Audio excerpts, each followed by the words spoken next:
मंच पर विराजित आज के इस प्रोग्राम के अध्यक्ष प्रमुख अतिथि फतेह सिंह जी रामका,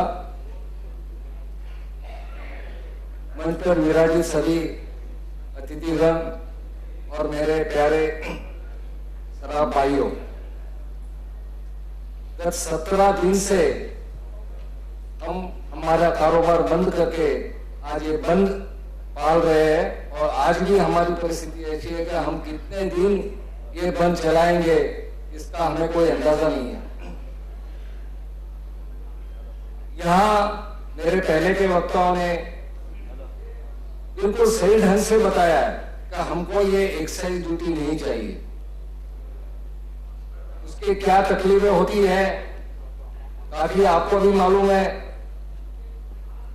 चंद शब्दों में अगर मैं कहना चाहता हूं तो आप में से जिन्होंने गोल्ड कंट्रोल देखा है, क्योंकि मैं उन्हीं में से हूं कि जिन्होंने गोल्ड कंट्रोल जब से शुरू हुआ उस दिन से जब वो खत्म हुआ तब तक पूरा देखा हुआ है।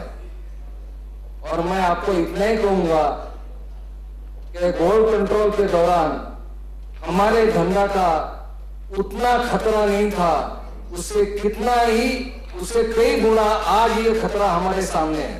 कृपा करके इसे आप ध्यान में रखिए। मैं आपको कानूनी तौर पर क्या है ये बताने से आज हमारा संयोग इतना अच्छा है कि आज मैं आपका ध्यान उस चीज के ओर रखना चाहता हूं कि सरकार ने इस बजट में सिर्फ एक लाइन चेंज की है।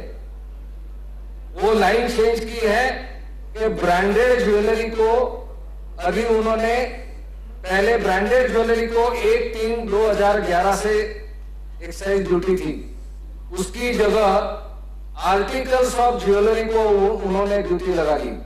यानी ब्रांडेड भी हो गए और अनब्रांडेड भी हो गए। अभी पोकरना जी मैं जो बोलता हूं उसको कृपया ध्यान दीजिए। जो आपको कहीं भी आगे मिनिस्टर लोगों के साथ, फाइनेंस मिनिस्टर के साथ बोलने को ये बहुत काम आएगा कि इससे क्या किया। 0.30 हमको दिया कि आपका ट्रांजैक्शन जो वैल्यू है उससे टेरिफ वैल्यू 30% पकड़ा जाएगा। यानी हमने समझो कि 100 रुपए का सेल किया तो 30 रुपए के ऊपर 1% ड्यूटी देंगे। इसके पहले क्या था, ब्रांडेड ज्वेलरी के ऊपर 100 रुपए के ऊपर 1% ड्यूटी देंगे। मित्रों, आपको किसी को ये ख्याल आ रहा है कि ब्रांडेड ज्वेलरी को 1% से 0.3 पर लाया है? ये किसी ने नोट किया है?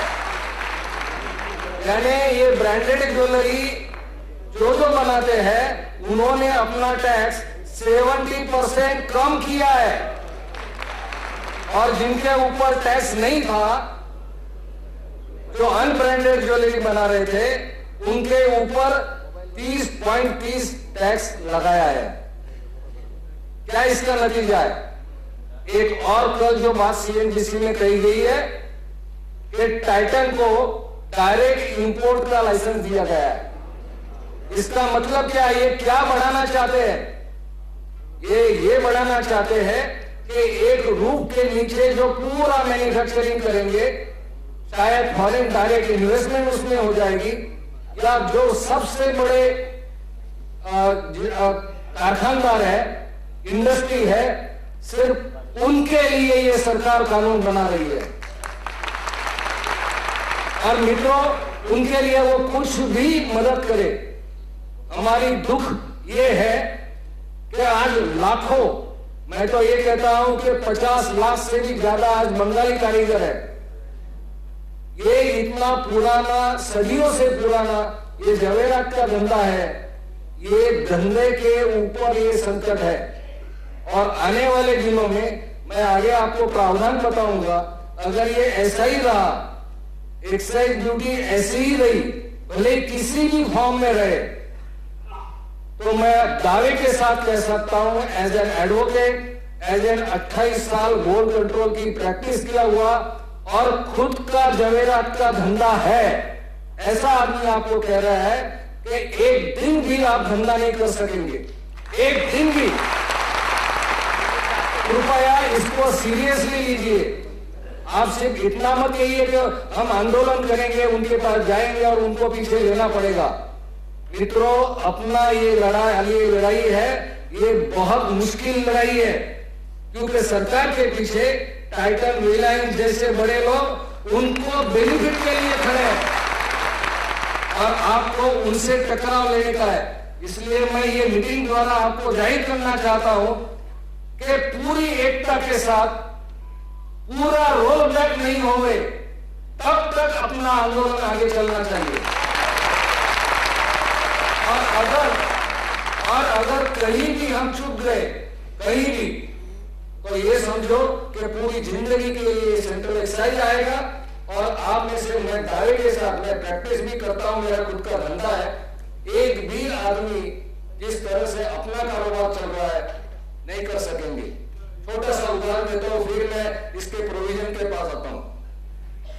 जितने भी शोरूम है, वो कहना है, आप ध्यान से सुनिए, जितने भी शोरूम है 99 में 100% शोरूम में माल बेचा जाता है। अगर मैन्युफैक्चरिंग करना हो तो कारीगर के पास भेजा जाता है।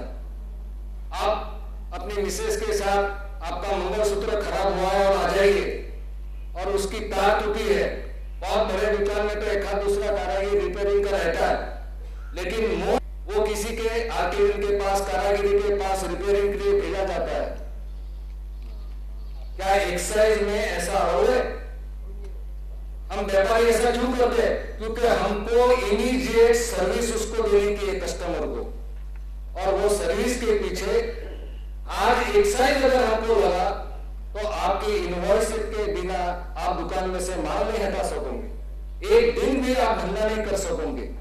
हमारा बिजनेस जो कॉटेज इंडस्ट्री है, वो कॉटेज इंडस्ट्री एक जगह सोना गलता है, उसके बाद दूसरी जगह उसकी डाइकास्टिंग होती है, तीसरी जगह उसका शोल्डरिंग होता है, चौथी जगह पॉलिशिंग होती है, पांचवा उसको इंग्रेव करके और खड़ा बिठाता है और फिर वो आता है। ये चेन प्रोसेस जो है, ये चेन प्रोसेस अगर एक्साइज लगी तो कहीं भी एक्साइज कानून इसको प्रोटेक्ट नहीं करता।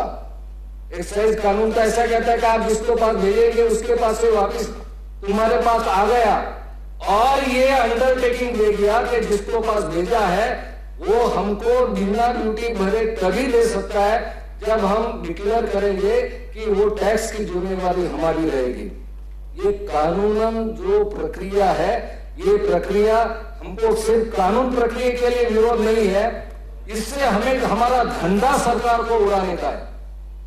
आज इतने लाखों करोड़ों लोग जो है उनका पूरा धंधा ये पूरी शराब और सुवर्णकार की जो जात है उसको नष्ट करने के लिए ये उनका मार्ग है, इसके लिए हमारा ये विरोध है।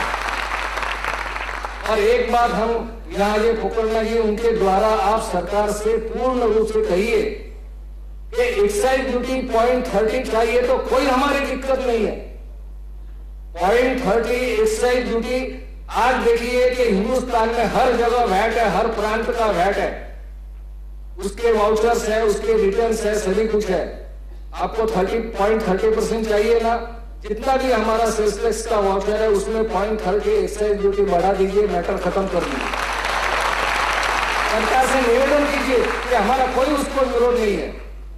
अब मित्रों, मैं आपको ये कानून कैसा बना है उसके बारे में बताऊंगा। अभी आपको उन्होंने बहुत, यानी जैसे बोलते कि स्वीट भेज रहे हैं आपको। कल CNBC पे आया कि central board of excise and customs ये आपको 15 तरह की छूट देने वाली है। मित्रों, जब तक एक्साइज नहीं जाता ये छूट कोई काम की नहीं है। आप जो मैं मेजॉरिटी लोगों का, अगर एक छत्र के नीचे आपका स्टार से एंड तक का मैन्युफैक्चरिंग होता है, जैसा टाइटन और रिलायंस और कुछ इंडस्ट्री हो सकती है, उनको छोड़ के एक भी व्यापारी इतनी भी छूट दे तो भी परेशान होगा और एक दिन भी धंधा नहीं कर सकेगा। ऐसा अभी एक्साइज लॉ है। ये एक्साइज लॉ पूरे इंडस्ट्री के लिए है, और अभी जो सरकार ने संशोधन किया है वो सिर्फ एक लाइन का है कि आर्टिकल्स ऑफ ज्वेलरी और आपको SSI एग्जम्पशन है। अभी SSI एग्जम्पशन गोल्ड के लिए 0.30 लगेगा, यानी ट्रांजेक्शन वैल्यू का 30% ये तुम्हारा टेरिफ वैल्यू रहेगा। ये दो संशोधन को छोड़कर और कुछ भी संशोधन नहीं है, आपके लिए सेपरेट प्रोसीजर नहीं किया है, आपको कोई एग्जम्पशन नहीं दिया है कानून में।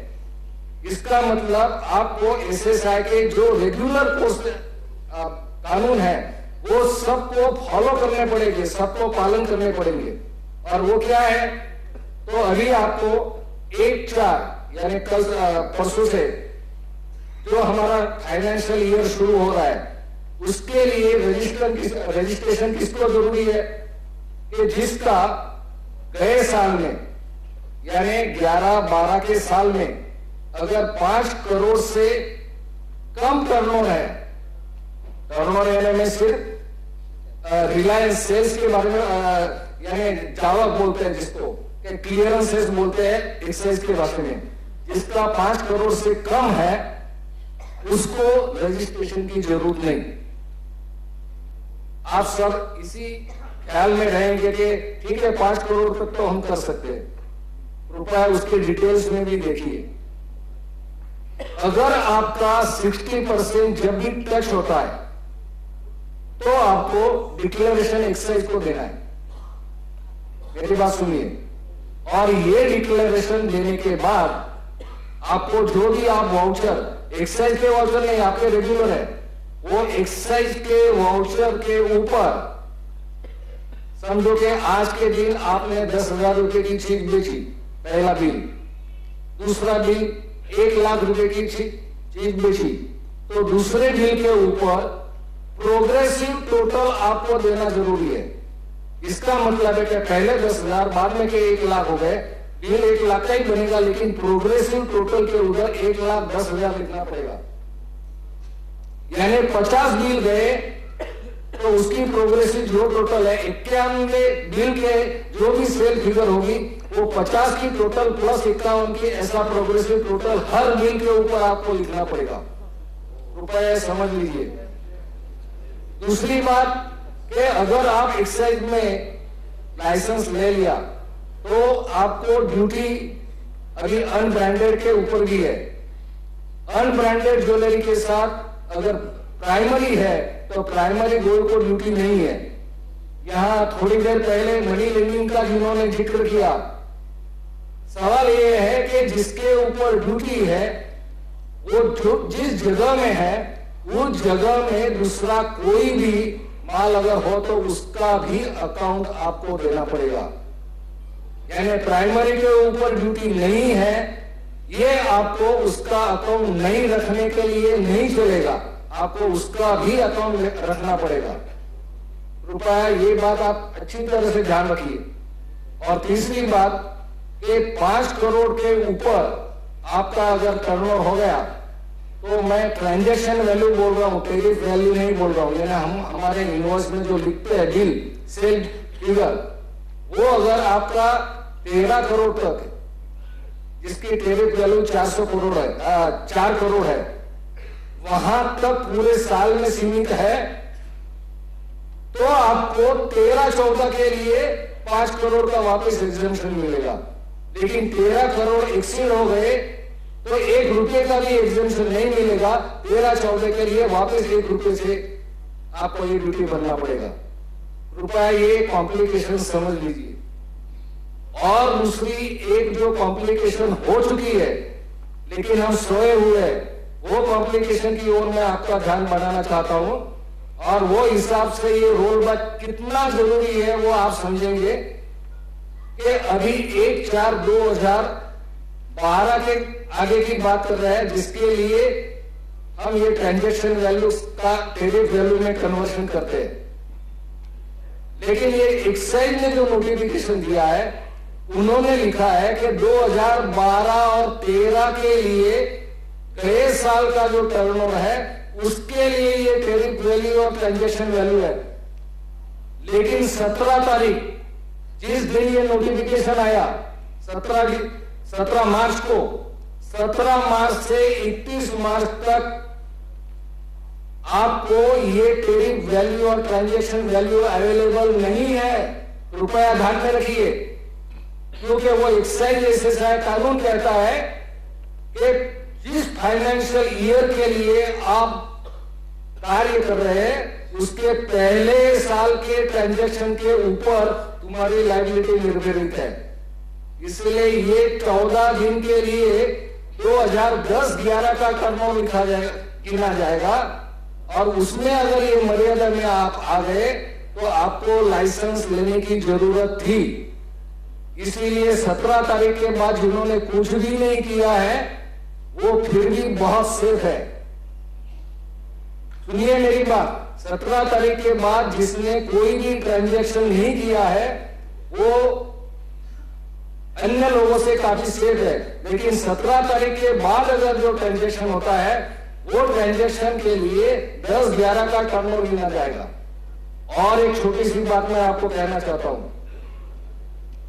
कि 1.5 करोड़ के ऊपर का टर्नओवर और 4 करोड़ के बीच में का टर्नओवर, इसके ऊपर आपकी जो रिस्पॉन्सिबिलिटी आती है, 2 शब्द का फर्क एक्साइज में बहुत खुदी से किया है कि 1.5 करोड़ तक जिसके ऊपर ड्यूटी है वो छूट है, और 4 करोड़ का ड्यूटी वाले गुड्स का क्लियरेंस नहीं बोल रहे। सुनिए गौर से, एक्साइजेबल गुड्स का क्लियरेंस बोल रहे हैं, और ड्यूटीएबल गुड्स और एक्साइजेबल गुड्स का फर्क इतना है कि जिसके ऊपर ड्यूटी है वो ड्यूटीएबल गुड्स, जिसके ऊपर नील ड्यूटी है, 0 ड्यूटी है, लेकिन लिखा गया है कि इसके ऊपर नील ड्यूटी है, वो एक्साइजेबल गुड्स। इसलिए 4 करोड़ का आपका ट्रांजैक्शन हुआ कि नहीं हुआ, ये आपका नील रेट ऑफ ड्यूटी का भी साथ में गिनकर गिना जाएगा। देखिए, इसमें इस भरोसे में मत रहिए कि मैं ऐसा इसमें से छूट जाऊंगा, और उसका 60% यानी पहले अगर 17 से 31 तारीख तक 10-11 का टर्नओवर के बेस के ऊपर अगर आपका 1.5 करोड़ के ऊपर था तो आपको पहला एग्जम्पशन अभी 1.5 करोड़ का मिलेगा, लेकिन रजिस्ट्रेशन उसके बाद आपको जरूरी होगा। ये जो सब छोटी छोटी चीजें हैं, लेकिन अगर इसमें अगर आप अटक गए तो मेरे ख्याल से एक भी ऐसा नहीं बचेगा। दूसरी बात मैं बताना चाहता हूं कि हमारे पुणे में जो यहां उल्लेख किया गया कि 392 लोगों को लेटर आया, वो यहां आया कि नहीं आया मुझे मालूम नहीं, कहीं भी आ सकता है, और आने की संभावना 100% है, इसके लिए कि कानून वैसा बनाया। कानून क्या बनाया कि पहले ब्रांडेड ज्वेलरी थी, वो ब्रांडेड ज्वेलरी से आज दिन तक मैं यहां से जो भी बैठा हुआ है, आप समझिए कि मैं एसआई ऑफिसर हूं। 1/3/2011 को ब्रांडेड ज्वेलरी का कानून आया और 17/3 को अनब्रांडेड भी टैक्सेबल हो गए।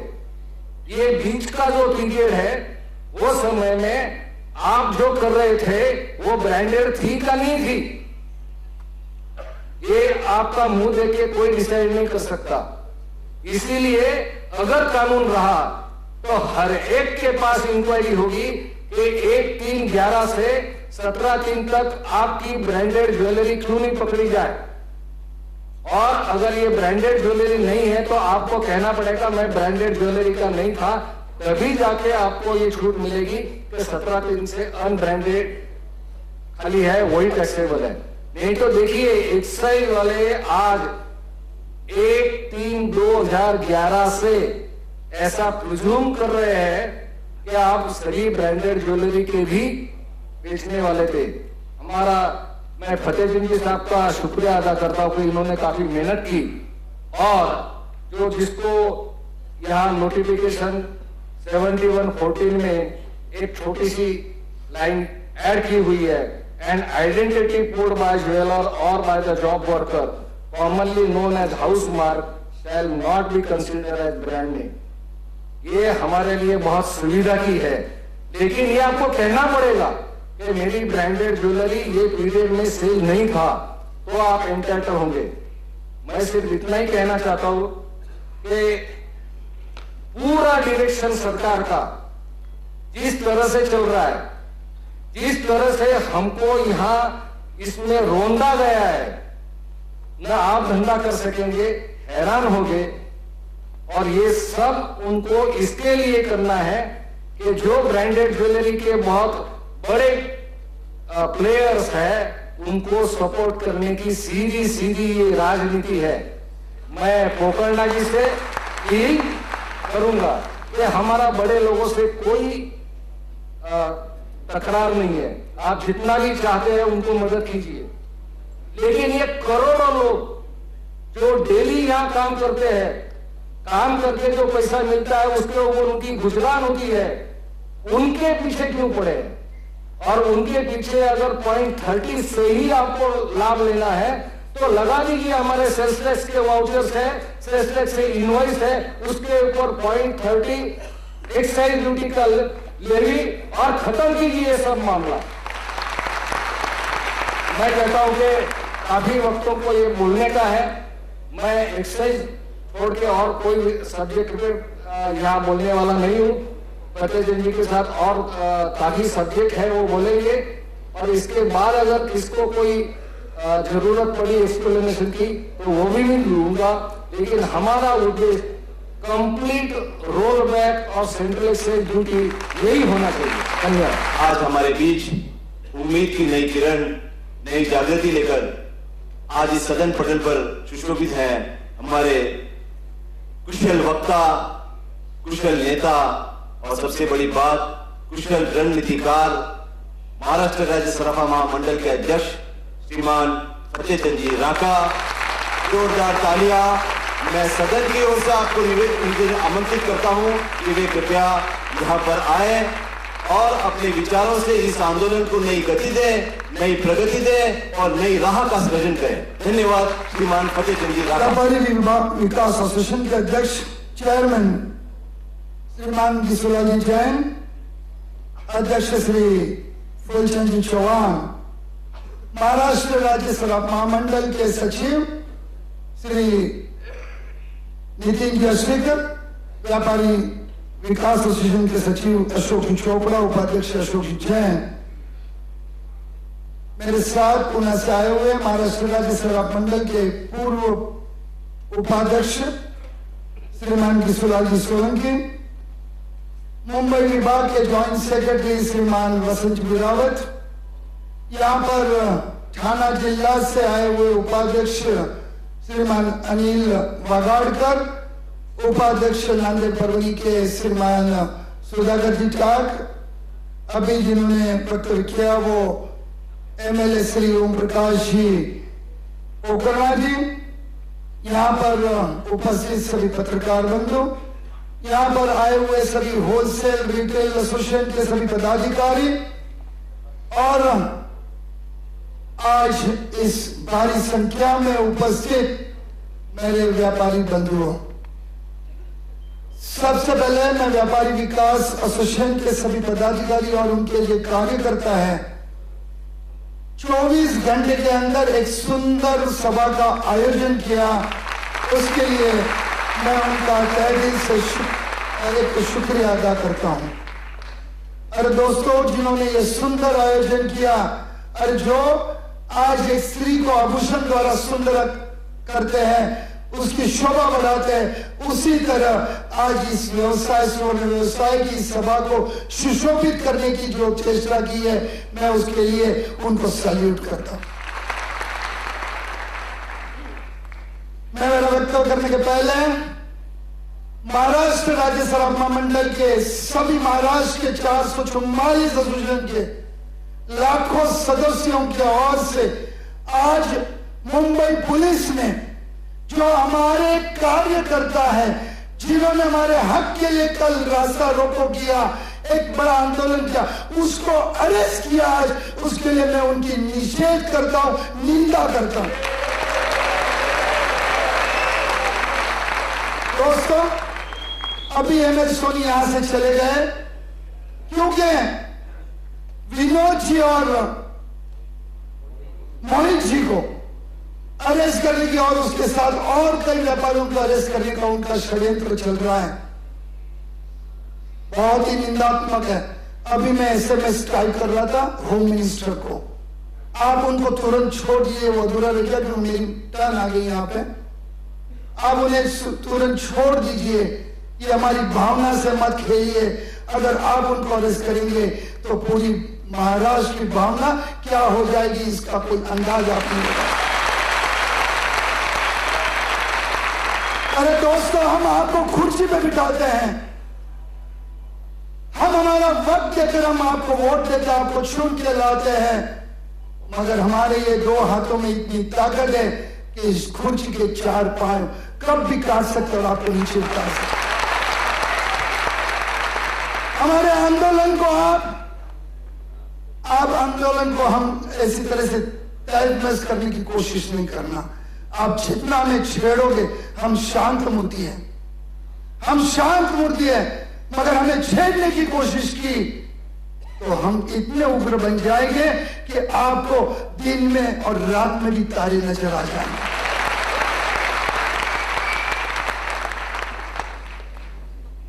दोस्तों, किशोरलाल सोलंकी ने अभी आपको सभी यानी ये जो काला कायदा जो बनाया 16 मार्च में ये सदन में उपस्थित किया गया और 17 मार्च को नोटिफिकेशन निकला।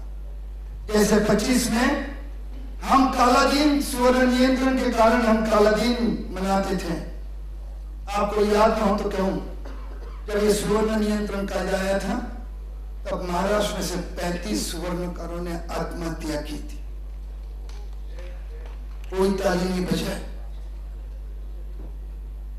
ये दुखद घटना है। और आज ये कोल कंट्रोल से कितने परसेंट से ज्यादा, कितने पट से ज्यादा ये खराब कायदा, इसकी आपको अभी तक गहराई अभी तक समझ में नहीं आई। हम करोड़ों रुपए के बिजनेस करते हैं मगर हम कानून से अलग नहीं रहते। ये हमारी बहुत दुखदमय बात है। हमने आज तक डिवाइड एंड रूल किया कि व्यापारियों को बड़े व्यापारी छोटे व्यापारी करके अलग किया गया और हमारे पे रूल किया गया। ये जो कायदा सेंट्रल एक्साइज का आया हुआ है बहुत ही गंभीर और एकदम मैं कहूंगा कि अपने लिए एक आत्महत्या का कायदा है। अगर जो ये कायदा में हटा, रोल बैक नहीं हुआ तो मैं दावे के साथ कहता हूं कि मोर देन 70% से ज्यादा व्यापारियों को अपनी दुकानें बंद करनी पड़ेगी। लाखों कारागिरों को नौकरी ढूंढनी पड़ेगी, अपने व्यवसाय बंद करने पड़ेंगे। जब टोल कंट्रोल आया तब सरकार ने हमारे कारागिर जो बेरोजगार हो गए थे उनके लिए एक स्कीम बनाई और नौकरी दी। तो नौकरी कौन सी दी? चपरासी की। कोई अच्छी पद की नौकरी नहीं दी। सिर्फ एक मैन लगाने के लिए, शांत व्यापारियों को करने को, कारागिरों को शांत करने के लिए सिर्फ कुछ योजनाएं बताई, मगर वो इतनी घटिया योजनाएं थी। और दोस्तों, अगर याद में हो, यंग जनरेशन ज्यादा है, जब सुवर्ण नियंत्रण कायदा है तो बहुत से सुवर्णकार चपरासी की नौकरी में लगे, बहुत से रिक्शा चलाने लगे। जो अलंकार बनाता है, दूसरों को सुशोभित करने के लिए अपनी कला कौशल का उपयोग करता है, 1100 डिग्री के तापमान के साथ तपता है और उसको आज रिक्शा ड्राइवर की आजकल चलाना पड़ता है, रिक्शा चलानी पड़ती है। इससे और खराब और गंभीर क्या बात हो सकती है? इसका गंभीर पहचान सरकार ने सिर्फ नोटिफिकेशन 4 लाइन का निकाल दिया, हमें गुमराह कर दिया। अरे सिर्फ हमने ड्यूटी लगाई है। सोना चांदी ये पहले से एक्साइज के लीज 7113 7114 आइटम नंबर में थे, मगर ड्यूटी नील थी। मगर उन्होंने आज नील की ड्यूटी 1% करके आप ये 1% वापस न मांगो, सेट ऑफ न मांगो। इसलिए आपको एक लोभनीय बात बताई कि आप 30% आपके बिल वैल्यू पे भरिए, आप सेट ऑफ मत मांगिए। और ये सिर्फ इतना ही बताया। ब्रांडेड के बाजू में तो मैं बाद में आऊंगा, मगर सेंट्रल एक्साइज के जो कायदे कानून है, रूल्स हैं, उसमें तो कोई चेंज नहीं किया। वो तो वैसे के वैसे जो आसमान के और बड़ी इंडस्ट्रियों के लिए सेंट्रल एक्साइज के जो रूल्स कायदे कानून लगने वाले हैं, वो आज अपने व्यवसाय को भी लगेंगे। मुझे एक चीज के अब तक एक्सप्लेनेशन नहीं मिल रहा है। आप कहते हैं, सरकार कहती है कि आप रजिस्टर हो जाइए। दोस्तों, सबसे पहले रजिस्ट्रेशन मैंने किया था। जब 3 दिन का जो बंद जीजेब ने दिया, उसका आदेश का पालन हमने किया, और उसी वक्त मैंने कहा था कि पूरी इंडिया की एसोसिएशन की मीटिंग बुलाओ और उस पर आगे रणनीति तय करो। कुछ नहीं, 18 के बाद आज जीजेब को जाग उठे हैं और कल उन्होंने मीटिंग बुलाई है। 18 आज हम सोते रहे, हमारी कोई सुनवाई नहीं की। हमने जो रणनीति तैयार कर रहे थे, हमारी दुकानें खोलने लगाई। इससे और बड़ी खतरनाक और शेमफुल बात क्या हो सकती है?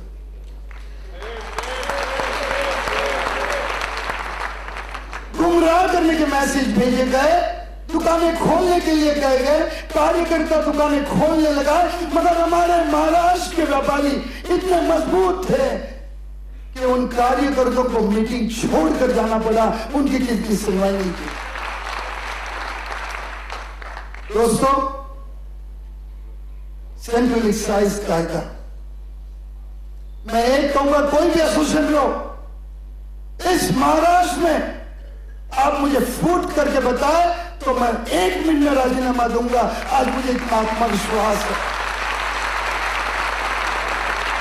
अरे महाराष्ट्र तो अभी तक तुमने पहचाना नहीं, जहां छत्रपति शिवाजी महाराज जिन्होंने राज किया इस स्वराज के लिए, इस अत्याचार के विरुद्ध में वो लड़े, उस छत्रपति शिवाजी महाराज के जो आज सभी जो सैन्य हैं, वो ऐसे भुलैया में आने वाले नहीं है। और भूल गए हम कि छत्रपति शिवाजी महाराज का भी वंशज राजस्थान का था और महाराणा प्रताप का भी वंशज आज राजस्थान का था। ऐसे शुरू हुए पर हमें गर्व है, और उन्होंने जो आज हमें जो सिखाया है, उसी के रणनीति के ऊपर हम चल रहे हैं। हम व्यापारी शांत हैं, हम अहिंसा मार्ग में चलने वाले हैं, मगर जब आप हमारा गला दबाने की कोशिश,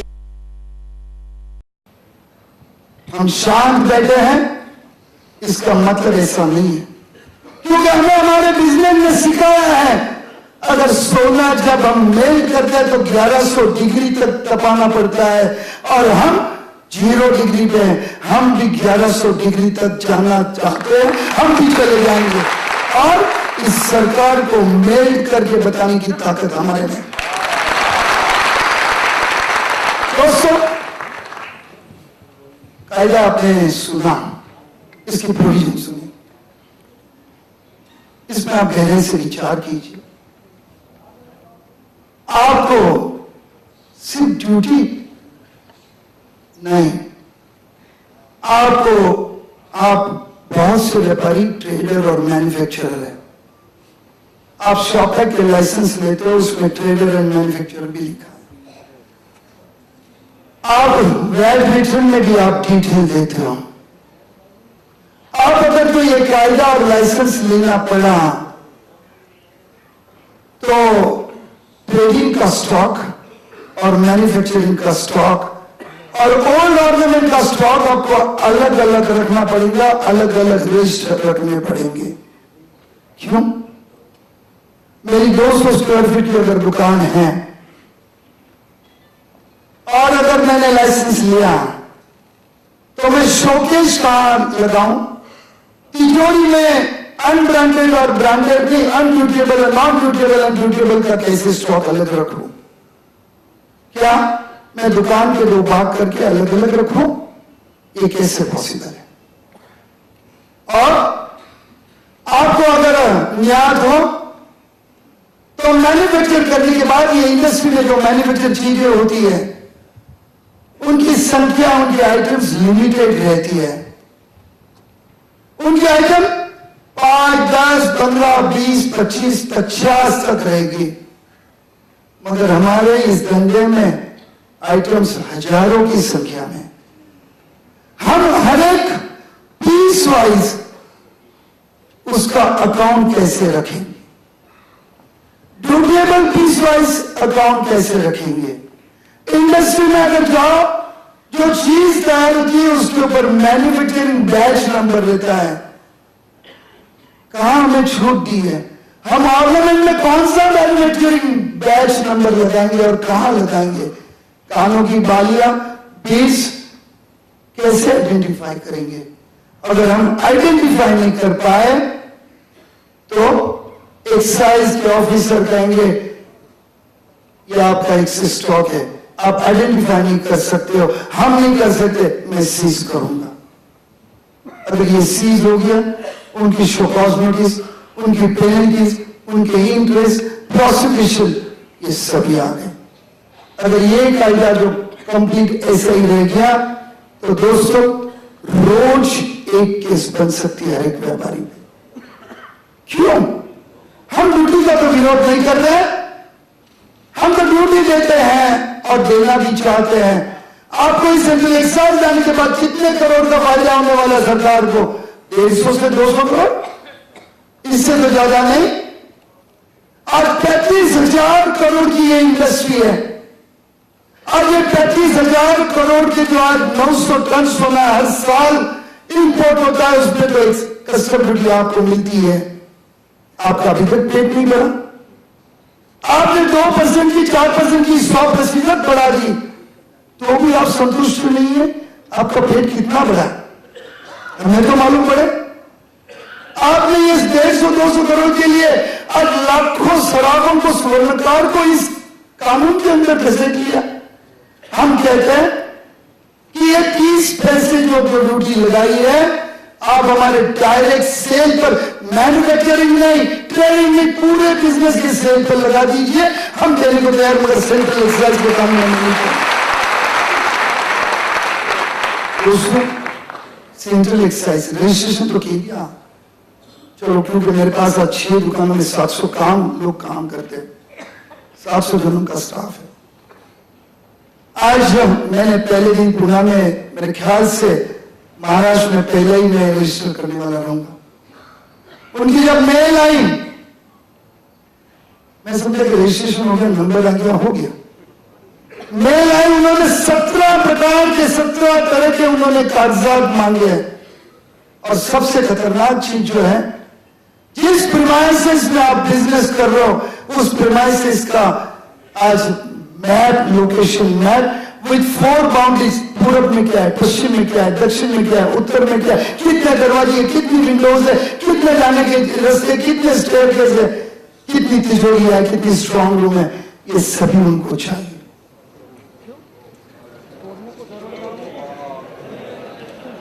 अब भूल गए, कोर कंट्रोल में भी ऐसे ही प्रोविजन थी।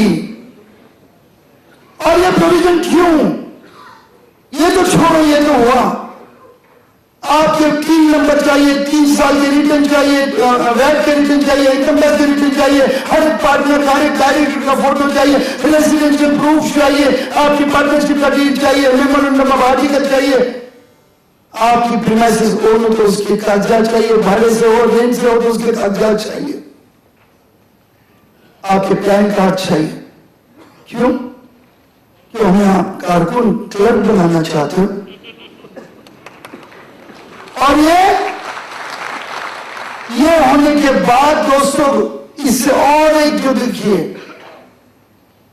अगर जो आपका जो प्लान है वो मंजूर करके देंगे, स्टैंप लगा के देंगे, और इस प्रीमाइसेस के बाहर आप 1 ग्राम भी सोना बेच नहीं सकते, 1 ग्राम भी दागिना बेच नहीं सकते, 1 ग्राम का 1 मिलीग्राम भी बेच नहीं सकते। अगर आप बाहर गांव के, तो बॉम्बे से अगर आपको अगर पूना गहने लाने या सोना लाना है, आपको ट्रांसपोर्ट वाउचर लगेगा, आप जिस गाड़ी से जा रहे हो उस गाड़ी का नंबर लगेगा, उस गाड़ी कौन सी गाड़ी है वो गाड़ी का मेट लगेगा। ये सब पूर्तता आपको करनी होगी। आप आपकी दुकान में अगर किसी कस्टमर ने कहा कि मुझे ये गहने बताने के लिए घर पे देने हैं, दोस्तों अब नहीं भेज पाओगे। क्यों? कि गेट पास करना पड़ेगा, वाउचर करना पड़ेगा, अकाउंट में एंट्री करनी पड़ेगी और फिर आपको भेजना। वापस आने के बाद वापस एंट्री करनी पड़ेगी। बस पूरे दिन भर सिर्फ वाउचर फाड़ते रहो, कस्टमर करने को मौका नहीं मिलेगा। अरे इतना ही क्यों, इन्होंने जो वायर तार उसको तो एग्जाम कर दिया है। आज जो लेडीज का जो सुहाग है मंगलसूत्र, उसकी तार तो घड़ी घड़ी टूटती रहती है।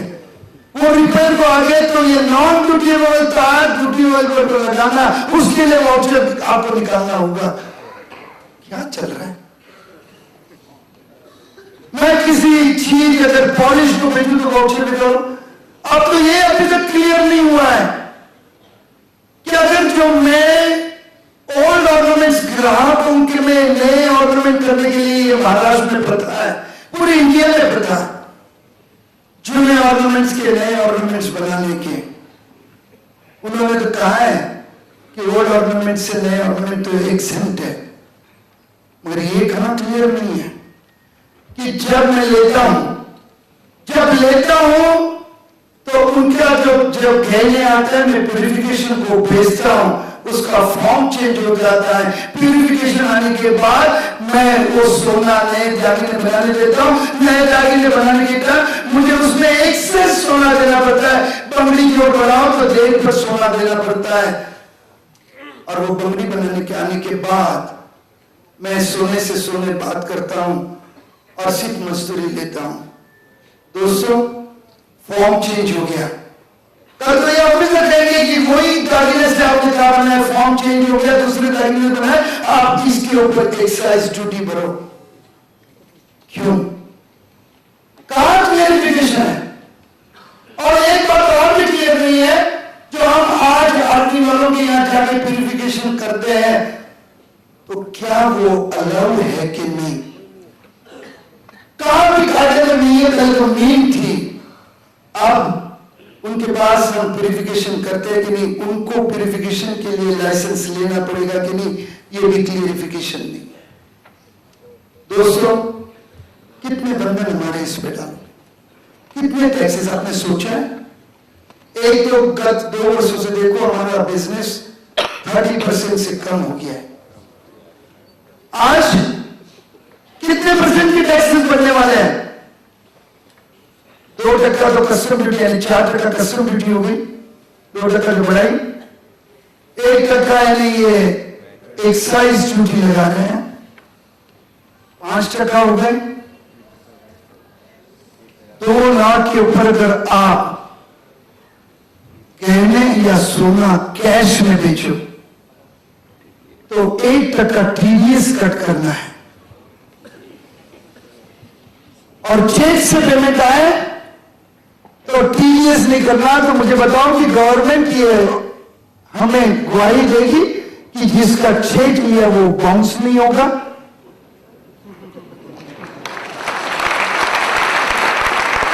अगर बाउंस हो गया, हमने तो गहने दे दिए गवर्नमेंट के कानून के हिसाब से, उसके गहने पूरे वसूल करके देंगी।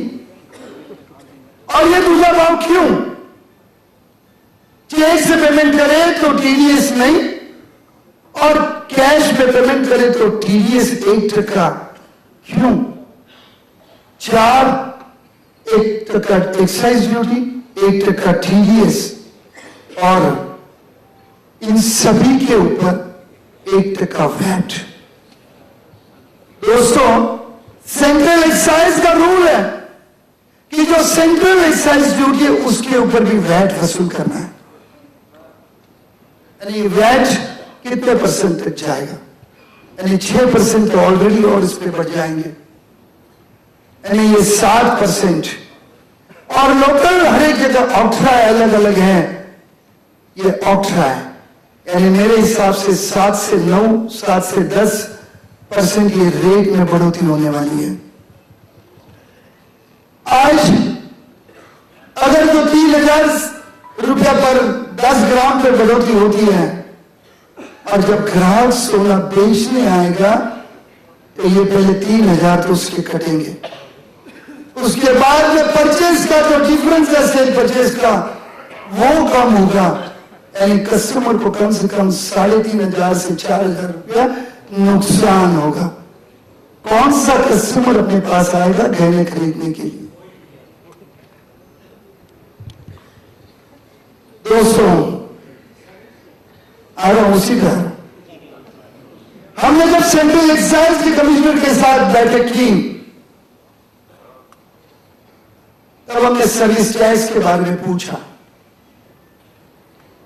क्योंकि हम चुने गहनों के नए गहने करके देते हैं, सिर्फ मजदूरी लेते हैं, या फिर अपने गहनों पे मजदूरी लगाते हैं, क्या ये सर्विस टैक्स में आएगा? उन्होंने जो जवाब दिया है कि जो 17 आइटम गवर्नमेंट ने जो एग्जिम की है उसमें आपके गोल्ड का और गोल्ड ऑर्नामेंट्स का कहां भी उल्लेख नहीं है। इसके लिए आपका ये सर्विस टैक्स आप पे आ सकता है, अब तक हमने इस पे सोच दिया नहीं है। अगर वो आ गया तो 12.5% और बढ़ गए।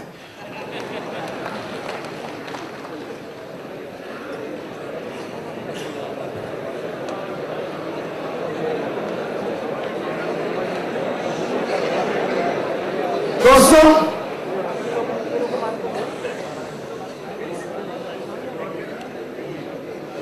रजिस्ट्रेशन करने से जब काम खत्म नहीं होता है, आपको हर एक मास उनको स्टॉक भी देना पड़ेगा, और जिसुलाल जी ने जैसे बताया कि हर एक बिल पे प्रोग्रेसिव टोटल देनी पड़ेगी, यानी हमारे हर एक कस्टमर हमने कितना सेल किया वो डिस्क्लोज हो जाएगा। फिर हमारे लाइफ की, हमारी प्रॉपर्टी की सिक्योरिटी क्या है? आज कितने किडनैपिंग हो रहे हैं, कितने मर्डर्स हो गए? 2007 में पूरी महाराष्ट्र में 8 महीनों के अंदर 47 दुकानों पे डकैती हुई थी। 27 में 2007 में जब मैंने ऐलान किया था तब इसी आजाद मैदान पे 35,000 ज्वेलर्स आए हुए थे, और वो भी एक अद्भुत प्रदर्शन हुआ। आज 5 साल के बाद ये वापस अपने पे ये संकट आया हुआ है। औरंगाबाद में आपका अचरज होगा कि 26 तारीख को पुणे में मीटिंग बुलाई गई। 8,000 से ऊपर शराब सुवर्णकार मीटिंग में आए थे, और एक ही निर्णय लिया कि पूरी महाराष्ट्र का हम एक मोर्चा निकालेंगे, सिर्फ 3 दिन और सिर्फ SMS और मेरा वॉइस SMS। इस इतने ऊपर 1 लाख शराब इकट्ठे हुए। अरे दोस्तों, खेत की बात है, पूरी महाराष्ट्र से आए, मगर इस मुंबई नगरी से एक भी नहीं आए। क्यों आप महाराष्ट्र में नहीं आते?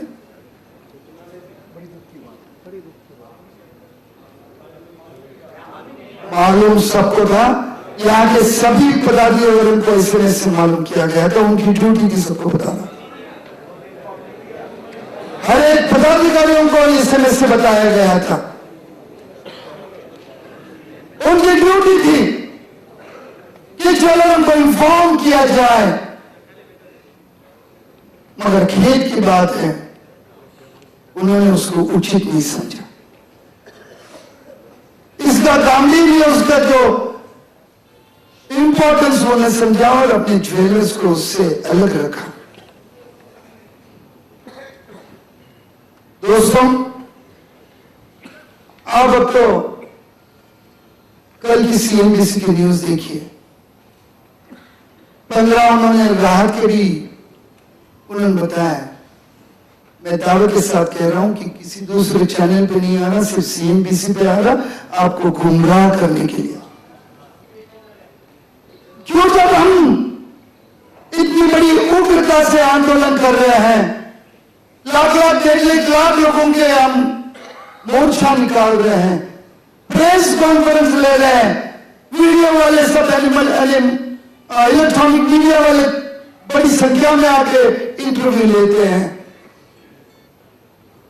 मगर सिर्फ गवर्नमेंट की बाजू आती है और हमारी नहीं आती है। तो मैं मीडिया वालों से आह्वान करता हूं, अगर तुम इस लोकशाही में रहते हो, इस डेमोक्रेसी कंट्री में रहते हो, तो तुम्हारी एक नैतिकता बनती है कि अन्याय के विरुद्ध आवाज उठाना तुम्हारी नैतिकता बनती है।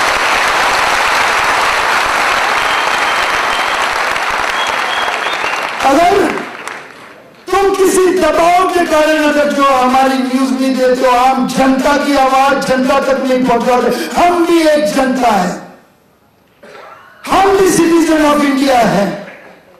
अगर हमारे जो दुख दर्द आप सरकार तक पहुंचाने में असमर्थ है, तो आपको कोई मीडिया चलाने का भी अधिकार नहीं है।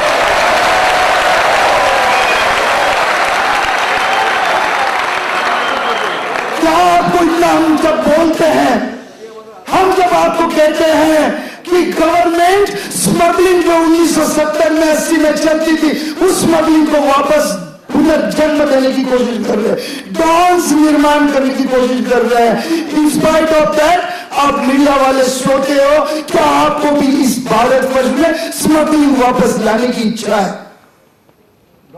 अरे जो 100% स्मगलिंग बंद हो गई, आज हम फ्री ट्रेड कर रहे हैं।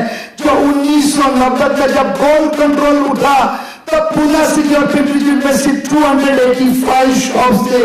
आज फ्री ट्रेड के कारण उस एरिया में 1700 दुकानें हो गई। तो क्यों आपको अच्छा नहीं लगता कि इस हजारों साल का ये एक बिजनेस, जिस भारत स्वतंत्र होने के बाद 65 साल हो गए, मगर भारत सरकार की किसी सरकार ने इस गोल्ड पे ड्यूटी लगाने की ताकत नहीं। क्यों? कि उनको मालूम था कि ये कॉटेज इंडस्ट्री है, ये हस्तकला की इंडस्ट्री है, ये गरीबों के पेट भरने वाली इंडस्ट्री है। और जिस सोने को आज रिलीजियस इंपॉर्टेंट है, भगवान को भी आज दागिने चढ़ाए जाते, आज भगवान पे भी एक साइड ड्यूटी लगाने चाहिए।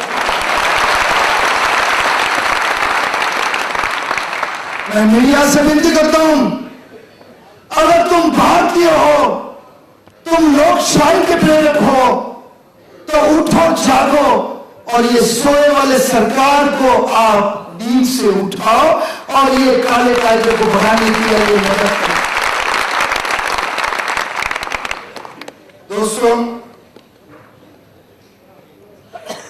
ऐश्वर्या राय को 7वां महीना लगा, 8वां महीना लगा, 9वां महीना लगा। बड़ी बड़ी हेडलाइन में आप छापते हो, उससे तुम्हारे लगने के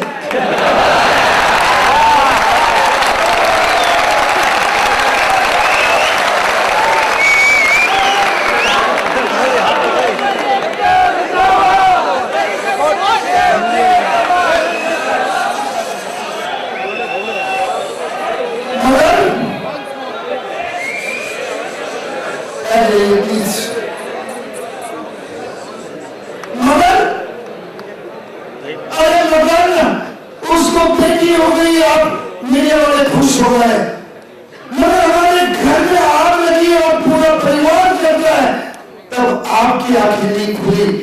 इससे और क्या हम कह सके? ये एक बहुत बड़ी दुर्भाग्य की बात है। मर्डर हो गया, किसी को जलाया, हेडलाइन में छाप देते हो एक व्यक्ति के लिए, मगर हमारे लाखों परिवार आज आग में जल रहे इस कानून के, इसके लिए आपके आंख नहीं खोल रहे? अरे आप में हिम्मत हो तो किसी के दबाव में मत आओ और जागो, और हमारी जो भी न्यूज है तुरंत आप सचमुच लोकशाही में, या फिर तो हम कहेंगे कि आप हुकुमशाही में रह रहे हो, तुम्हारे अंदर लोकशाही का कोई आदर नहीं है। दोस्तों, कल CNBC पे पढ़ा, तनिष्क अगर किसी को बात करनी है, बाहर नौकरी बहुत बड़ी है। हमने पढ़ा और सुना भी को इंपोर्ट करने में परमिशन देगी और this is the first corporate company कि जिसको बैंक के अतिरिक्त आज इंपोर्ट गोल्ड इंपोर्ट करने की परमिशन दी है। और जिस दिन कानून आया उसी दिन हमारे मुंह से लफ्ज निकले थे कि ये ब्रांडेड कंपनी, जो किशोर जी ने बताया कि ब्रांडेड कंपनी का 1 टके से 30 पैसे कर दिया, उनको वो एक रात दी और ये गोल्ड इंपोर्ट करके पूरा गोल्ड मार्केट पे उनका नियंत्रण लाने के लिए षड्यंत्र रचा गया है। और इसलिए और ये जो अगर जो इंपोर्ट करेगी, आपने कल CNBC में देखा होगा कि तनिष्क को करीबन 1 से ज्यादा परसेंटेज का फायदा होने वाला है। अरे 1% से हमारे 300 रुपए तोले का फर्क पड़ता है। आज तनिष्क अगर जो ये करती है, जो टास्क फोर्स गवर्नमेंट ने जो प्रस्तावित की थी, उस टास्क फोर्स को जो गाइडलाइन दी गई है, वो गाइडलाइन रतन टाटा जैसे व्यक्ति ने दी है और इस सोना पे नियंत्रण लाने के लिए सुझाव उन्हीं का है। दोस्तों, गवर्नमेंट का एक ही मकसद है कि ये अनऑर्गेनाइज सेक्टर है, इसमें यूनिटी नहीं है। इस अनऑर्गेनाइज सेक्टर को खलास करके सिर्फ ब्रांडेड ज्वेलरी को ऊपर लाना है। क्योंकि क्या है, आपको मालूम ना हो तो बताऊं, गत कितने सालों से 5-6 सालों से ब्रांडेड ज्वेलरी ने बहुत कोशिश की, मगर उनका सेल 2 से 3% के ऊपर नहीं गया। क्योंकि उन्हें हमें हमारी ताकत मालूम पड़ी कि ये अनऑर्गेनाइज सेक्टर, जिन पे आज की इनकी दुकानें 100 साल पुरानी है, 150 साल पुरानी है, जनता उन पे विश्वास करती है, जनता ब्रांडेड पे विश्वास नहीं करती। हमने समाज में स्टेटस निर्माण किया, गुडविल निर्माण की हुई है और इसी के कारण हमारी कस्टमर आंख मिचकर हमको विश्वस्त, उनके ट्रस्टी समझकर उनके लाखों करोड़ रुपए की जेवरात हमारे कर्ज में बिना रिसीट देने के लिए तैयार है। क्या कॉर्पोरेट कंपनी को देने को तैयार है? और जब इनका सेल नहीं बढ़ रहा है, ये कूटनीति इन्होंने अपनाई है। आज तनिष्क को दे दिया, कल रिलायंस को देंगे और किसी और कॉर्पोरेट कंपनी को देंगे। और अगर ऐसी नीति सरकार खेलती रही तो पूरा गोल्ड का रेट का कंट्रोल, गोल्ड का मार्केट उनके कब्जे में जाएगा, उसको देर नहीं लगेगी। दोस्तों, एक तो मैं जरूर कहूंगा कि सबसे, आपने अभी तक तो देखा नहीं रहेगा और आपने अभी सोचा भी नहीं रहेगा, ये सबसे ज्यादा ये होलसेल जो आज अपने इंडिया में जो होलसेल का बिजनेस कर रहे हैं, उनके लिए ये सबसे ज्यादा खतरनाक कानून है। आप अपनी जान की रिस्क लेकर, आप अपनी प्रॉपर्टी की रिस्क लेकर करोड़ों रुपए का माल हर एक व्यापारी की दुकान पर लेके जाकर बताते हैं और सेल करते हैं, उनको सप्लाई करते थे। अब इस कानून की इसमें आप कैसे ले पाओगे? आपको सेंट्रल एक्साइज के गेट पास वाउचर के बिगर आप मूव नहीं कर पाओगे। आप अगर बाजार में घूमोगे तो सेंट्रल एक्साइज के ऑफिसर आपको वहां पर अटकाएंगे और अगर कुछ वाउचर नहीं है तो ये तुरंत आपका माल सीज किया जाएगा। और ये खतरा, बहुत बड़ा खतरा रिटेलर्स को है, जो आज रिटेलर्स को घर बैठे सब गहने मिलते थे, वो मिलना बंद हो जाएगा। आपका बिजनेस करना है, जाओ इनके दरवाजे खटखटाओ होलसेल वालों के और फिर वहां से ले आओ। अपनी जान जोखिम में डालकर, अपनी प्रॉपर्टी जोखिम में डालकर, अगर किसी ने किडनैप किया तो अपनी जान घुमाकर आपको ये माल लाना पड़ेगा। आपको मालूम है कि जब अंधेरी के इस अंधेरी या विजय पार्ले के सिग्नल पे मर्डर हुआ था, पार्ला, तब मैं यहां पर आया था।